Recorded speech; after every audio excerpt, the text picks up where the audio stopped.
항상 크리스마스가 하다 보면은 날이 좀 따시다가도 바짝 날씨가 좀 추워지는 그런 느낌을 우리가 항상 받습니다.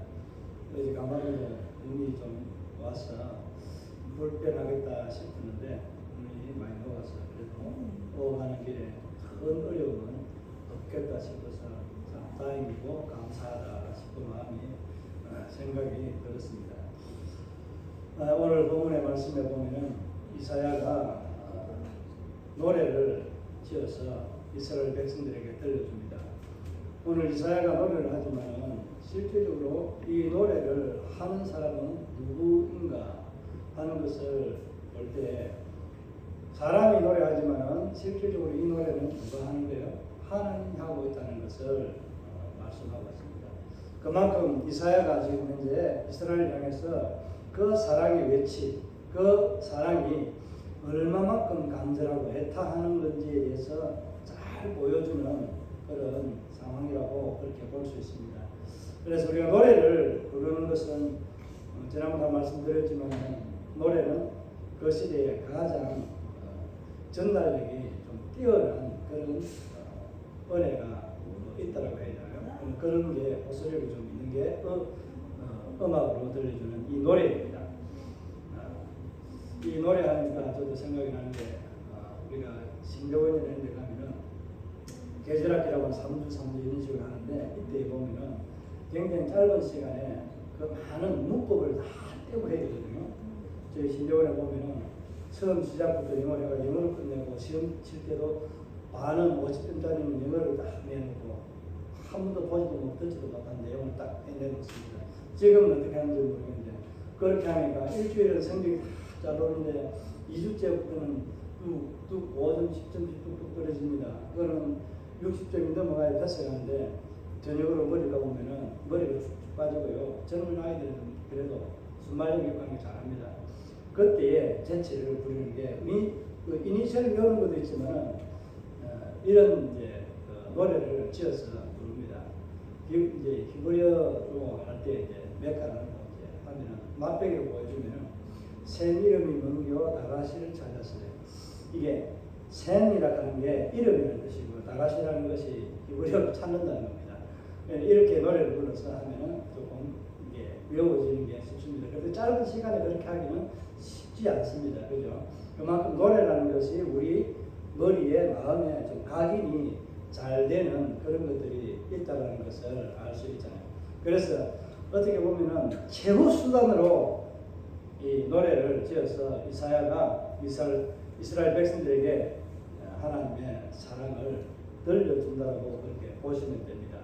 이 노래는 다른 데도 뭐 노래가 좀 간혹 있지만은 특별히 이사야가 부르는 이 노래는 짧습니다. 짧지만은 굉장히 의미가 있고 이 시대에 저와 여러분에게 한국 교회와 온 세계 교회들에게 주는 메시지가 저는 굉장히 크다라고 생각합니다. 이 이사야서를 읽을 때와 또 이 설교를 위해서 준비할 때 묵상하면서 느끼는 분들은 제가 간혹 말씀드린 바와 같이 참 이 시대와 너무 닮았고 또 너무 이것을 리얼하게 적나라하게 잘 표현해주고 있는 그런 이 성경책이 아닌가 그렇게 생각을 합니다. 여러분이 받아들일 때는 다르게 느낄 수도 있겠지만 제가 볼 때는 이 시대적인 상황이나 모든 것들을 볼 때 이사야 이 시대나 오늘 이 시대나 별반 다를 게 없다라고 그렇게 보여집니다. 항상 이 세상에는 주님이 없으면 하나님이 없으면 무슨 선한 것이 그 안에 있겠습니까? 하나님이 계셔야만이 이 땅에서는 선한 것이 없다 하지만 하나님이 예수님이 계셔야 그 예수님의 선함이 우리를 닮아가도록 이끌어주기 때문에 예수의 선함이 물드는 세상이 되는 그런 은혜가 있다면 세상에 새로운 것이 아닌 선한 것이 존재하게 되겠죠. 나타나겠죠. 그러나 악이 항상 등장하고 선과 악이 싸우는 그런 이 형국이 이 나라이지만 우리 영적인 세계, 육적인 세계도 동일하게 나타나는 것처럼 우리 신앙의 세계도 믿음의 세계도 항상 우리는 이런 전쟁 가운데 있다는 사실입니다. 여러분 지금 전쟁 중에 있다는 거 느껴져요? 우리는 항상 영적인 전쟁에 사로잡혔다는 전쟁에 고로가 됐다는 말이 아니라 전쟁이 우리를 항상 유혹하고 이렇게 하듯이 위협하듯이 영적인 그런 위협이 우리에게 도전을 주고 있다는 것. 또 우리가 유혹당하거나 미혹당해서 넘어지는 그런 상황이 발생하기 때문에 그런 영적인 전쟁의 상태를 계속해서 우리는 유지하고 있다는 것을 인식하고 잊어버리지 말아야 됩니다. 오늘 이 노래를 지어서 부르는 이 이사야가 자기가 노래를 하지만은 내가 나의 사랑하는 이 자들을 위해서 노래한다고 말할 때 여기서 하나님이 부르는 노래를 이사야가 대신해서 노래하면서 하나님이 사랑하는 대상 이스라엘을 향해서 자기가 또 내가 사랑하는 내 형제들을 향해서 노래한다. 그렇게 노래를 들려주고 싶고 이렇게 너희가 잊어버리지 않도록 귓가에 마음에 새겨서 하나님께로 돌아오기를 바라는 그 이사야의 마음을 1절에서 엿볼 수 있습니다. 하나님께서 이제 어떻게 이스라엘을 사랑하고 어떻게 보호해주고 그들을 이끌어왔는지에 대해서 말씀하고 있는 본문이 오늘 이제 2절, 3절, 4절에서 이제 5절까지에 잘 나타나 있습니다. 하나님께서는 그들을 향해서 어떻게 해왔는지에 대해서 우리 오늘 이 말씀을 통해서 한번 살펴보기를 원합니다. 자, 2절입니다. 2절 한번 읽어볼까요? 우리 다 같이 함께. 2절 시작. 땅을 파서 돌을 제하고 극상 포도나무를 심었도다. 그 중에 망대를 세웠고 또 그 안에 술틀을 팠도다. 좋은 포도 lep기를 말았더니 들포도를 맺었도다. 아멘. 하나님께서 궁극적으로는 이 포도나무, 포도원이 무엇인지에 대해서 대답이 어디에 나와 있습니까? 오늘 본문에 나와 있습니다. 이스라엘이고 이스라엘 족속을 향해서 하나님은 자기의 포도원이라고 하고 그 포도나무를 이스라엘 유다라고 그렇게 표현하고 있습니다. 그러니까 예수님도 이 포도나무 비유로 가지가 포도나무에 붙어 있으면 그 진액을 받아서 많은 열매, 좋은 것을 맺지만 가지 밖에 떨어져 나가면 열매를 맺지 못하고 다만 어디에 아궁이에 던져져서 불땜으로 불쏘시개로 쓰여지는 그런 용도밖에 안 된다라고 그렇게 말씀했습니다. 오늘 이 본문의 말씀을 보면서 이 2절의 이 말씀을 여러분들이 이해는 다 하시겠죠, 그죠? 하나님이 어떻게 이스라엘을 사랑하고 있는지에 대해서 요약해서 말씀하고 있습니다. 오늘 이 본문의 말씀에서 그냥 포도나무를 심기 위해서 밭을 산에 있는 그 야산을 개가는 것을 의미하는 그런 뜻으로 말하고 있거든요. 그러니까 야산에는 돌도 바위도 울퉁불퉁하고 나무도 많이 있잖아요. 그러니까 여기서 무엇을 했다고 하나님이 그렇게 말씀하고 있습니까? 돌을 치웠다고 말씀합니다. 돌이 궁극적으로 의미는 무엇을 의미할까요? 실질적으로 밭에 있는 그 야산에 있는 밭을 만들기 위해서 만드는 그 노는 돌이기도 합니다. 그런데 이 돌을 무엇에 비유했는지 아시겠습니까? 바로 가나안 일곱 족속 이방인들을 다 치워버렸다는 겁니다. 누가? 하나님이 치웠다는 겁니다. 믿어져요? 하나님 치우셨다는 게 믿어집니까? 우리 여호수아서를 했기 때문에 잘 아시잖아요. 그 전쟁에 앞서 여호와의 군대 장관이 먼저 앞서 싸우셨고 이스라엘은 뒤따라가면서 나팔 불고 하나님 찬송하며 하면서 승리를 얻게 됩니다. 그럼 모든 일의 배후에는 누가 있은 거예요? 하나님이 행하신 거예요. 하나님이 이스라엘 백성들을 향해서 약속했던 그 약속을 이루기 위해서 그 약속을 성취하시기 위해서 하나님은 신이 앞서 행하시고 모든 일을 행했다는 거예요. 결국은 가나안 일곱 족속을 치우신 분이 하나님이시고 이스라엘 너희가 아니었다는 겁니다. 그 밭에다가 아름다운 밭을 만들어 기름진 밭을 만들어 놓고 거기에다가 어떤 나무를 심었다라고 말씀하고 있습니다. 아주 좀 최고의 그 상품을 맺는 품질이 좋고 나무로서도 모든 것에 있어서도 정말 좋은 것, 이 세상의 것과 비교할 수 없는 그렇게 세상에서 제일 좋은 나무를 심었다라고 말씀하고 있습니다. 바로 하나님의 동산에 하나님의 밭에 우리 아가서도 했기 때문에 이해도 잘 하시리라 믿습니다.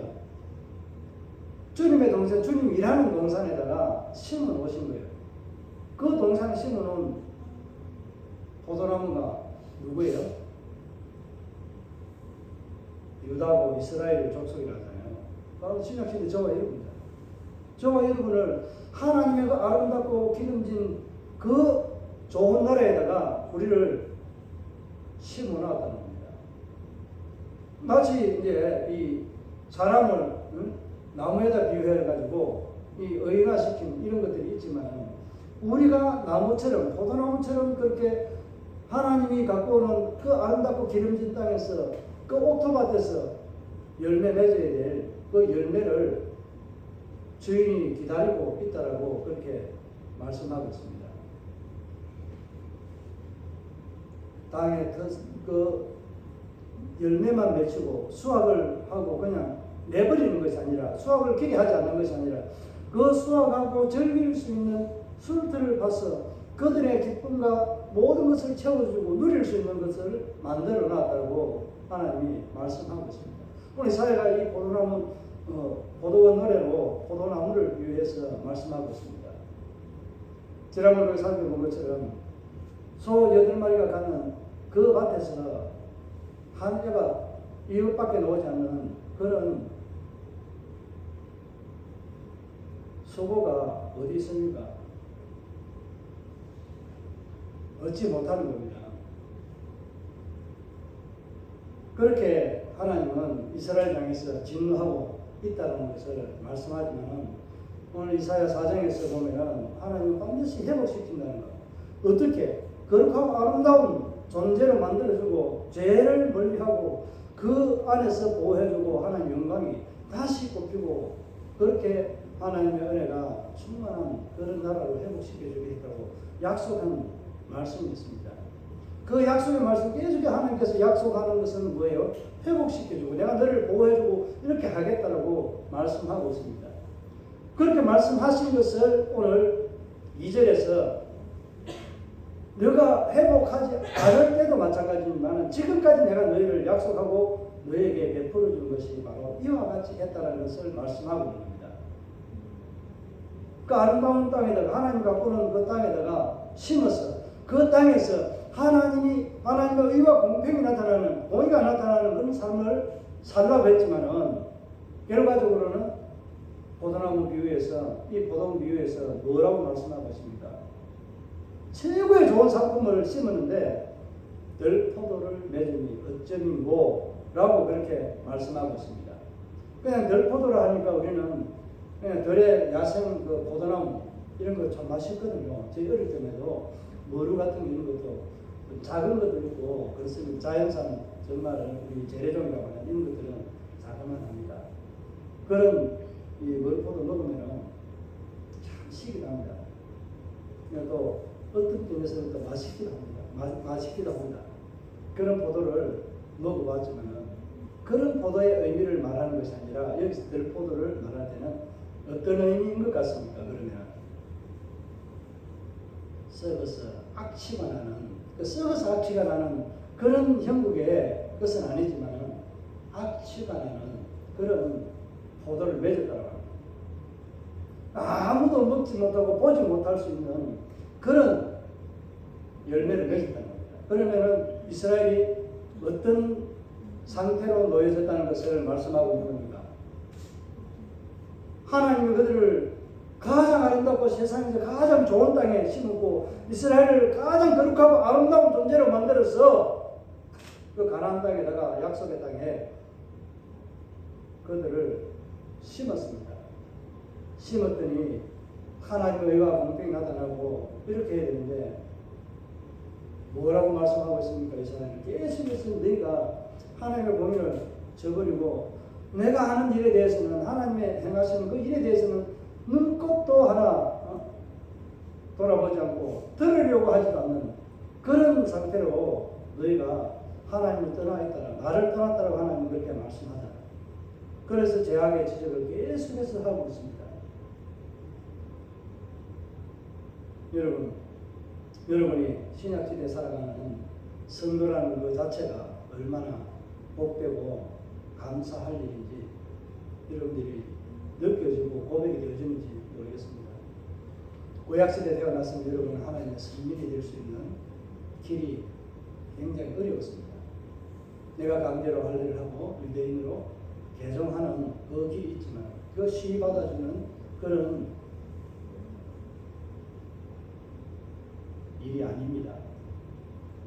지금은 어때요? 지금도 시받아지는 것은 아니지만 지금은 나를 위해 십자가에 죽으신 나는 죄인입니다 고백하고 예수 그리스도가 나의 죄를 위해서 죽으신 그 십자가 골고다 언덕의 그 희생과 그 피를 보면서 고백하고 내가 죽어야 될 자리 우리 예수님이 죽으십니다.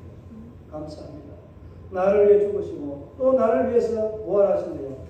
그 생명 내게 주시면 감사합니다. 이렇게 간단한 고백을 통해서 우리는 하나님의 자녀가 되었습니다. 사장에서 말하고 있는 하나님의 회복에 은혜를 누리게 되는 존재로 저와 여러분이 부름을 받았다는 겁니다. 택함을 받았다는 사실입니다. 그러니 얼마나 감사해요. 구약의 제사를 드려야 되고 하는 것 같으면 피해 제사인 것들을 어떻게 여러분 드리겠어요? 제리할 때마다 여러분이 가난하면 비둘기나 이런 것들을 한 산, 두 산씩 가져가고 그렇게 해서 좀 돈이 있으면은 양이나 염소를 잡고 또 그 하면은 소를 잡고 여러분 그렇게 가져가서 하겠어요? 지금 송아지 가격이 얼마 하는지 모르겠지만 지금도 아직도 평균 가격이 한 300만 원 이상 가는 걸로 생각합니다. 저는 가격을 시장을 동향을 모르니까 평균 그렇게 왔으니까 그 정도 송아지 한 3개월에서 6개월 1년 미만에 있는 것들이 아마 그 정도 되는 걸로 알고 있습니다. 그렇게 보통 거래되었다라고 이야기하더라고요. 그러니까 송아지 말고 그러니까 성인이 아니고 그러니까 성숙한 게 어비소 같은 이런 사이즈가 되면은 가격이 훨씬 비싸겠죠. 최소한 한 배 정도 가까이는 가지 않을까요? 500만 원이라 칩시다. 그 한 500만 원짜리를 잡는 건 아니잖아요. 송아지 1년 된 흠없는 소. 이것은 예수님이 우리 십자가를 우리 위해 십자가 지실 때 어린 양으로 잡히시고 아사셀 양으로 잡혀가는 그 의미들을 묘사하는 거잖아요.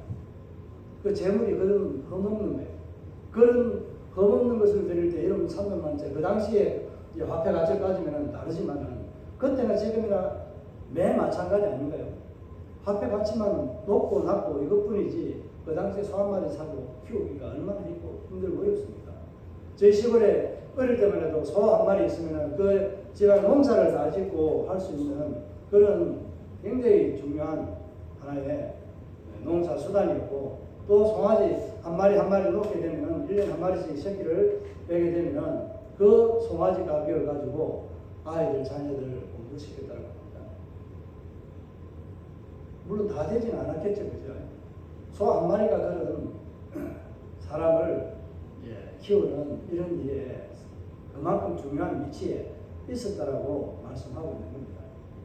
그런 면을 따지면은 여러분이 구약시대에 태어났으면 하나님 앞에 그런 제사를 드리는 것이 얼마나 즐겁고 감사했겠어요?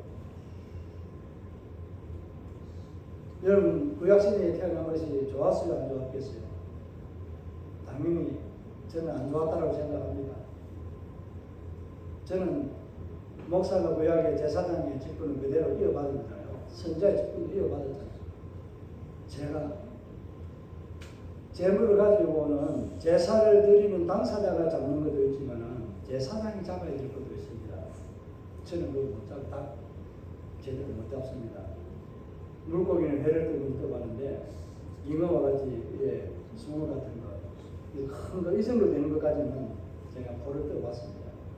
한 3마리만 잡아도 그 안에 피비린내가 나는 게 그리 좋은 느낌은 아니던데 그 피비린내를 거의 매일 맡는다고 생각해 보세요. 뭐 속된 말로 사람 돌아버리고. 안 그렇겠습니까? 그만큼 우리는 하나님의 은혜를 누리는 복된 시대에 태어났다는 것 정말 하나님 감사하시기 바랍니다. 그런 감사가 있다면 우리의 삶이 하나님의 은혜로 예수 그리스도의 이름을 부르는 자들이 구원을 얻는다라고 말하는 것처럼 이 은혜를 입은 저와 여러분의 삶이 하나님의 동산에 하나님의 아름다운 그 텃밭에다가 심어놓은 최고의 아름다운 포도나무 그 나무를 내가 산 것이 아니라 하나님이 나를 그렇게 만들어 주셨다는 거예요. 이 세상에서 두고 보기도 아까운 존재로 만들어 주시고 거룩하고 아름다운 존재로 만들어 준 하나님의 그 사랑을 우리에게 심어 놓았다는 거예요. 그렇게 심어 놨는데 그 아름다운 사랑에 하나님의 기대에 걸맞는 삶을 100% 살지는 못해도 온전하게 살려고 노력해야 되지 않을까요? 그런데 그들의 삶은 어땠다고 말씀하고 있습니까? 극상품, 최고의 상품을 하나님 기대하고 바랐는데 들포도를 메고 썩어서 냄새나고 아무 짝에도 먹을 수 없는 그런 상태로 부패한 이 들포도를 맺었다고 하는 이 심각한 표현이 여러분의 마음의 생각에 어떻게 다가오는지. 오늘 이 시대가 무거운 말씀을 여러분이 드리는 것 같이 똑같이 그런 느낌이 들지만은 이 시대가 같은 상황에 놓여 있다고 생각합니다. 하나님 오늘도 우리에게 바라는 것은 무엇인가? 여기서 오늘 바란다는 이 말과 뒤에 보면 또 하나님께서 이 그들에게 맺기를 아름다운 좋은 열매 맺기를 기다렸다라고 하는 표현을 씁니다. 이 두 개 다 똑같은 단어인데 포도 맺기를 이전에는 바랐더니라고 말씀하고 있고 이 4절에는 포도 맺기를 기다렸거를 이렇게 표현하고 있습니다. 똑같은 단어입니다. 하나님이 기다리고 그 갖고 오는 상태에서 하나님이 기대하고 있었다는 것을 말씀하고 있습니다. 하나님이 왜 모를까요? 알지만은 기대하고 있었다는 것을 말하고 있는데 바랐더니 그렇게 해서 조금 이제 약간 우리가 느낄 수 있는 그런 단어로 표현한 겁니다. 하나님 오늘 저와 여러분을 위해서 무엇을 기대하고 있을까요? 무엇을 바라고 있을까요? 여러분이 선을 행하고 공의를 행하는 그런 삶을 하나님은 기대하고 있다는 겁니다. 다르게 말하면 하나님의 공의와 선을 행하는 것은 무엇일까요? 우리가 우리의 스스로 우리의 삶으로 의를 이룰 수 있고 하나님의 공의를 선포하고 그렇게 증거할 수 있을까요? 할 수 없습니다. 그러나 하나님은 이것을 우리에게 그 공의가 뭔지 하나님의 공의가 땅끝까지 흘러가도록 우리에게 준 사명이 뭘까요? 이게 이스라엘에게 처음 준 사명입니다. 하나님의 나라의 구속사에 수종되는 구속사의 일꾼들로 불러주셨다는 겁니다. 구속사의 일꾼들로 불러줬는데 이들은 그 구속사는 관심이 없고 자기들이 살아가는 그 삶에 대해서 어떻게 하면 잘 먹고 잘 살까? 어떻게 하면 돈 많이 벌고 어떻게 내가 권세를 누리고 살아갈 것인가 하는 것을 자기들이 계속해서 염두에 두고 살아왔다는 것을 이사야가 말하고 있잖아요. 이 시대도 마찬가지입니다. 여러분이 부름받은 목적은 오직 예수 그리스도를 증거하는 삶으로 살아가기 위해서 부름받은 겁니다. 이게 하나님의 나라의 구속사에 수종되는 하나님의 백성으로 부르신 것입니다. 여러분 이 일들을 잊어버리면 안 됩니다. 이 사실을 잊어버리면은 내가 하나님 앞에 구원받은 의미가 없고 내가 이스라엘 백성이 아닌 이방인으로 살아가는 그 사람과 별반 다를 존재가 그렇다는 겁니다. 별반 다를 바 없다는 겁니다. 그래서 오늘 이스라엘 백성들이 하나님의 부름받고 하나님의 말씀을 따라 살아가야 될 이 이스라엘이 얼마만큼 부패하고 그들의 삶들이 종교적으로 또 사회적 문화적으로도 얼마만큼 부패하고 썩었는지에 대해서 들포도를 맺었다고 말씀하고 있습니다. 여러분의 인생의 삶은 지금까지 나는 들포도를 맺었는지 아니면은 하나님이 원하시는 아름답고 좋은 최고의 극상품의 포도 열매를 맺었는지 한번 생각해 보시기 바랍니다. 올 한 해 우리가 달려오면서 그래야 될 그 삶의 목표, 교회 표가 바로 이런 것이었습니다. 무엇입니까? 우리 한번 읽어볼까요? 주의 동산에 거하는 아름다운 삶이잖아요.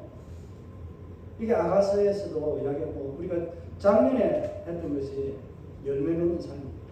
어떤 열매를 맺어야 될 것입니다. 믿음의 열매가 가장 큰 열매이죠. 우리가 믿음으로 맺어지는 그 열매는 반드시 내 입으로 증거되는 예수 그리스도 향기가 나야 되고 예수 그리스도의 아름다운 생명의 떡이 내 이웃들에게 내 형제들에게 증거되어져요. 반드시 그 열매로 돌아와야만이 열매 맺는 것은 아닙니다. 아름다운 열매가 맺어지는 마지막 조건이라고 할게요. 확인될 수 있는 것이 돌아오는 그 사람을 통해서 확인을 할 수 있습니다. 저와 여러분이 정말 진짜 한 해를 이제 얼마 남아 있는 이 시간을 두고 내가 하나님의 백성으로서 정말 하나님의 그 상품의 포도나무로 내가 부름받은 내가 어떻게 지금 살아가고 있는지 어떤 열매를 맺고 있는지 한번 냉정하게 여러분의 자신을 한번 돌아보시기 바랍니다. 다른 말하면 여러분 내가 주를 위해서 헌신하는 모든 삶이 낙입니다. 전도하는 것, 봉사하는 것, 예배자의 삶으로서 주일이나 수요 기도회 또 뭐 때로는 기도회 있는데 새벽에 있는데 나와서 하나님 앞에 하는 이 모든 것들이 하나님의 열매입니다. 하나님이 기도하고 바라는 열매입니다. 그냥 기도하고 말만 하고 안 하는 것 이거는 하나님의 열매가 아니라고 그렇게 말할 수 있습니다. 하나님께서 그들에게 모든 것을 행하시고 준비하고 그들을 가장 좋은 나무로 만들어가지고 세웠다는, 심었다는 것을 꼭 기억하시기 바랍니다. 그냥 하나님께서 이 아름다우고 극상품을 맺을 수 있는 가장 좋은 나무에 이 포도나무를 그냥 가져와서 심은 것이 아니라 들포도 맺는 이런 나무를 하나님께서 그렇게 만드셨다는 것을 말씀하고 있습니다. 이 로마서에서 우리가 안 좋은 나무에다가 그 좋은 나무에 순을 잘라서 접을 붙이는 게 일반적으로 우리가 이 과실수 이런 것에 대한 그 나무를 좋게 가꾸는 하나의 원리라고 할까요? 그렇게 합니다. 그런데 로마서에서는 돌감람 나무가 가장 아름다운 진짜 참 감람나무에 접을 붙임을 받았다라고 그렇게 말씀합니다. 바로 우리가 예수 그리스도 아름다운 가장 좋은 그 감람나무에 접을 붙임받은 존재입니다. 이 말씀과 오늘 하나님께서 포도밭을 만들기 위해서 포도나무를 이스라엘을 가꾸기 위해서 그 돌들을 치우시고 나무까지도 다 제거하고 장애물 제거해버렸습니다. 그렇게 해가지고 아름답고 가장 기름진 땅에다가 이스라엘에 그 포도나무를 심어서 열매 맺기를 기다렸습니다. 그러나 결과는 이사야 당시에 들포도를 맺었습니다. 하나님이 먹지 못하도록 기뻐하는 그 기쁨을 누리지 못하도록 다 뺏어버리고 자기 쾌락이나 자기 즐거움에 젖어 살아가는 배은망덕한 이스라엘 존재가 되었다는 것을 말씀하고 있습니다.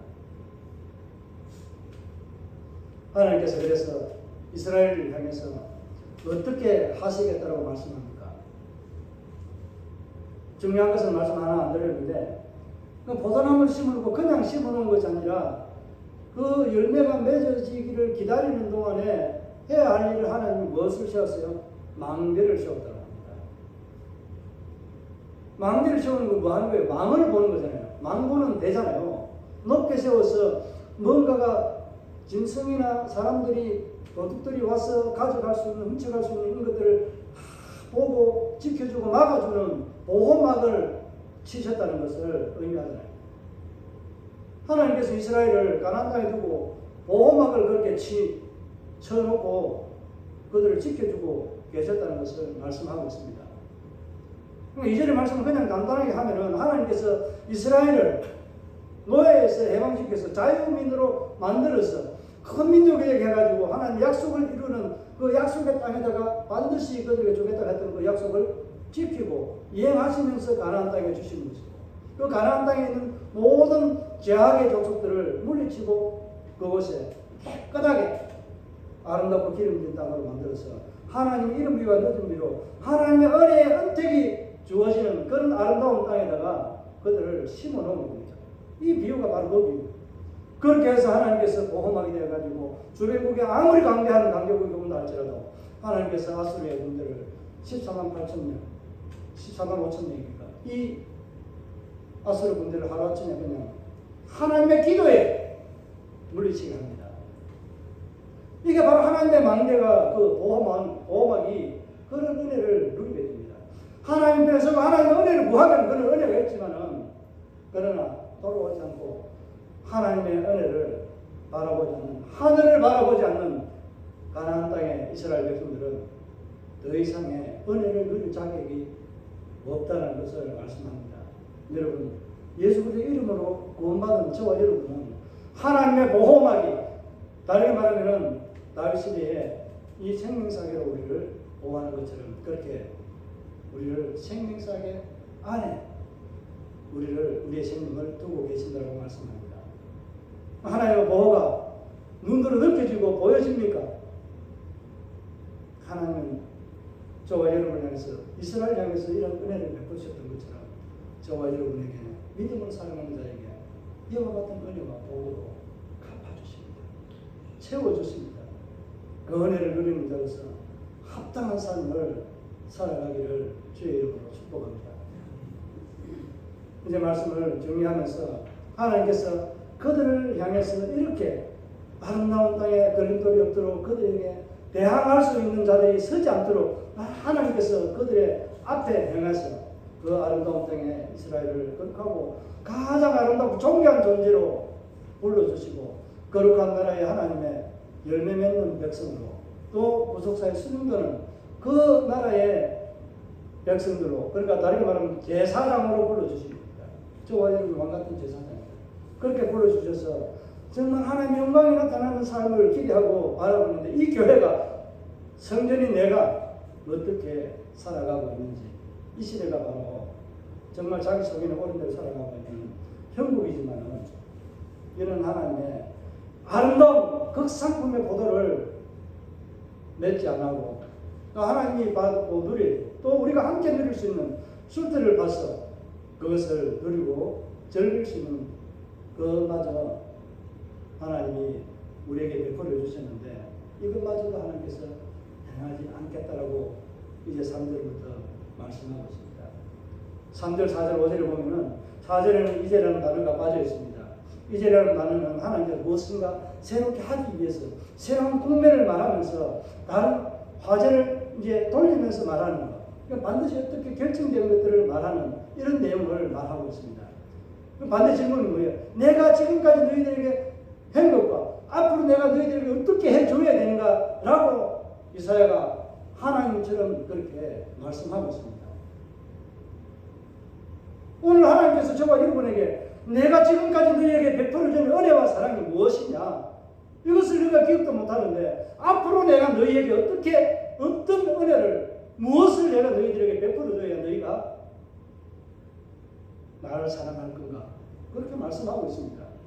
이사야의 책명이 얼마만큼 중대하고 이 노래에 담겨있는 의미가 이 시대를 향한, 교회를 향한, 성도를 향한 메시지가 아닌가요? 이 나라도 지금 어느 것이 옳은지 무엇인지 모릅니다. 사람들이 선동이 돼서 그런지 어디 하는데 나의 생각이 하나님의 말씀을 떠나버리고 하나님이 행하신 그 내면에 이면에 있는 그 모든 것들을 알지 못해요. 바벨론으로 포로로 잡혀가야 될 상황에서 가라고 하니까 하나님이 가라고 하는 그 말씀의 명령을 따르지 않고 나는 남아있겠다고 애굽으로 가겠다고 피하겠다고 하는 그들에게 하나님이 그들에게 칼이 쫓아가서 연병이 그들을 죽여버린다고 했습니다.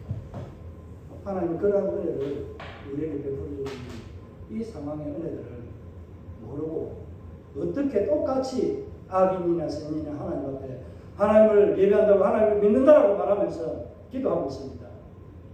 이런 기도가 의인의 기도, 누구의 기도를 들어줄까요? 하나님. 예배 시간에 말씀드리기도 그렇지만 제가 섬겼던 목요에 이 메시지를 목요에서 있는 사람이 들을 수 있는 상황입니다.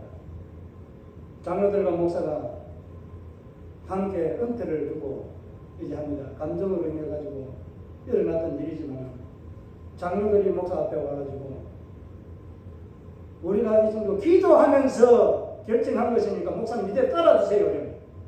그 목사님이 대답이 무엇이라고 했는 줄 아세요? 다른 말도 했지만 개가 들어도 웃겠다라고 말했습니다. 저는 그 목사님을 잘했다 못했다 이 칭찬하기보다는 개가 들어도 웃을 만한 이야기를 했고 장로들이 하나님의 무엇을 받아서 말하는 장로들입니다. 사랑과 화평으로 자기들을 먹여줬던 목자를 어떻게 대우해야 되는지 그들은 잊어버린 거예요.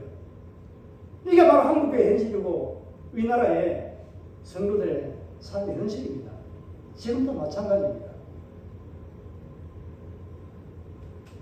내가 이겼다고 장담하고 그렇게 하는 이런 것이 아닙니다. 하나님을 그렇게 하는 그 썩은 들포도 냄새나는 들포도를 이제는 보지도 않고 그 밭에서 무엇을 지어버리려고 합니까? 모든 것을 다 지어버린다는 말씀합니다. 하나님의 보호가 없고 망대를 지어버리면 어떻게 돼요? 하나님이 보호하는 그 보호막이 딱 사라지니까 어떻게 될까요? 외관적으로는 이리와 늑대들, 짐승들이 와서 활개를 칠 거고 또 주변국에 있는 힘센 나라들이 와서 딱 그 포도원을 다 점령해서 착취해서 다 가버립니다. 하나님 절대로 이제 막아주지 않겠다는 말씀합니다. 하나님의 영광이 떠난 것과 하나님의 보호가 없는 것, 이것은 얼마나 비참한 상황인지 여러분 이 시대에 정말 하나님 앞에서 무릎 꿇고 기도하면서 애통해 해야 됩니다. 이 메시지는 그냥 듣는 것이 아니라 하나님 앞에 나는 어떤 포도나무로서 어떤 열매를 맺고 있는가 하는 것에 대해서 신중하게 생각해야 됩니다. 여러분 말씀 앞에 말씀 위에 서시기 바랍니다. 하나님의 심판이 어떻게 행해지고 있는지 우리가 이 3절, 4절, 5절, 6절에 있는 말씀을 보게 되면 잘 알 수 있습니다. 이 말씀을 읽고 말씀을 맺도록 하겠습니다. 3절, 4절, 5절입니다. 예루살렘 주민과 유다 사람들아 고하노니 이제 나와 내 포도원 사이에서 사리를 판단하라. 사리라는 단어가 원래 없습니다. 내가 내 포도원을 위하여 행하는 것 외에 무엇을 더 할 것이 있으랴. 내가 좋은 포도 맺기를 기다렸거늘 들포도를 맺으면 어쩌민고. 이제 내가 내 포도원에 어떻게 행할지를 너희에게 이르리라. 내가 그 울타리를 걷어 먹힘을 당하게 하며 그 담을 흘러 짓밟히게 할 것이요. 6절입니다. 내가 그것을 황폐하게 하리니 다시는 가지를 자름이나 흙을 돋우지 못하여 찔레와 가시가 날 것이며 내가 또 구름에게 명하여 그 위에 비를 내리지 못하게 하리라 하셨으니 이렇게 말씀하고 있습니다. 얼마만큼 하나님께서 진노하시면 그들에게 있는 영광을 그들의 사랑을 죄해버리고 뺏어버리고 하는 것처럼 그렇게 하나님은 하시겠다고 말씀하고 있습니다. 오늘 이 가시와 찔레 이것은 생각이 나는 게 있는지 모르겠네요. 창세기 3장 그 18절이가 여기 보면 그런 말씀이 있습니다. 인간의 문제를 해서 땅은 저주를 하고 저주를 받아서 금융태와 같은 가시와 찔레가 나서 사람의 이마에 땀과 수고를 하게 만드는 일들을 하게 된다고 말씀하고 있습니다. 그리고 똑같이 이스라엘도 어떻게 된다는 거예요? 그 죄악의 결과를 해서 그들이 수고하고 애써야 하나님을 이제는 자꾸 만날 수 있다는 것을 말씀하고 있습니다. 여기서 말씀 좀 더 드릴 것이 있지만은 보편적으로 우리가 아는 이스라엘이 망한 때가 언제인지 아세요? 바벨론 포로 때 망한 거 있지만 그 이후에 완전하게 그냥 망한 것은요, 예수님 오시고 난 이후에 약 한 30년이 지나고 나서 로마에 있는 디도 장군이라고 하는 이 디도 장군에 의해서 이스라엘은 완전히 성이 무너져 버립니다. 초토화가 되어서 돌 위에 돌 하나 남지 않고 다 무너지면서 성전 제사를 드릴 수 없으니까 이들은 나라 잃은 삶으로 돌아다닙니다.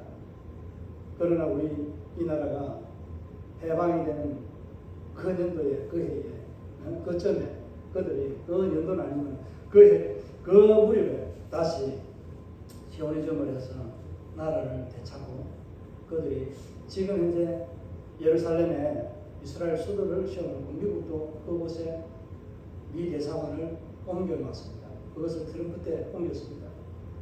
이와 같이 약 2000년을 나라 이런 서름으로 살아가던 이스라엘에게 지금 이스라엘은 거의 대부분 개종한 유대인들이 잡고 있습니다. 100개의 유대인들이 그 실권을 잡고 있다는 것을 보게 됩니다.